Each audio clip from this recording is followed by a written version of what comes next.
आपलं आरोग्य आपली जबाबदारीमध्ये क्रीडा संकुलमध्ये आमचे आदरणीय खूप चांगले मित्र आहेत साई प्रसाद पंपडवाड यांचा हा प्लास्टिकचा व्यवसाय आहे।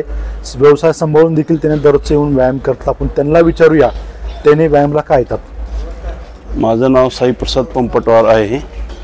माझं भांडेगल्लीमध्ये शॉप आहे प्लास्टिकचं आणि रोज मी क्रीडा संकुलला व्यायामाला येतो। रोज माझं कमीत कमी 10,000 स्टेप होते तर 8 ते 10,000च्या रेंजमध्ये होते तर बर आणि मी कंटिन्यू 2-3 वर्ष झाले येतो इथं। बरोबर काय फायदा झाला तुम्हाला हे फायदा मला म्हणजे वजन तर अजिबात वाढलं नाही। सुरुवातीपासून म्हणजे जसं येऊ लागलं तसं एक 7-8 किलो वजन कमी झालं पण आता त्याच्यात वाढ नाही आहे ते जसे ते तसे आहे मेंटेन आहे। हा मेंटेन आहे वजन। आता व्यायाम केल्यामुळे काय तुम्हाला दिवसभरातला उत्साह काय निर्माण होतो म्हणजे चलायची वगैरे म्हणजे कंटाळा येत नाही व्यवस्थित जाते एकदम म्हणजे उत्साह तुमच्या शरीरामध्ये उत्साह येते। बरं तुम्ही किती वाजता येता क्रीडा संकुलला? 7ला। बरं मला सांगा दररोज व्यायाम करायला येता तुम्ही आळस येत नाही का येण्यासाठी तुम्हाला इकडे?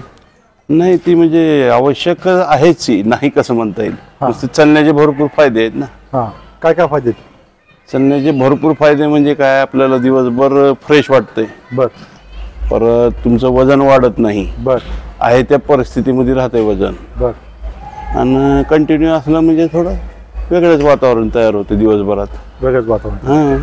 बरं सर आपण व्यवसाय क्षेत्रामध्ये आहेत आता लातूरकर भरपूर व्यवसाय क्षेत्रामध्ये आहेत काही लोक व्यायामला येतात काही लोक व्यायामला येत नाहीत। हो ना जे येत नाहीत व्यायामला त्यांना तुमचा सल्ला काय? माझं म्हणणं रोज त्यांनी कमीत कमी 5 किलोमीटर फिरावं कमीत कमी। बरं ठीक आहे सर खूप खूप धन्यवाद आपण आम्हाला मुलाखत दिली धन्यवाद।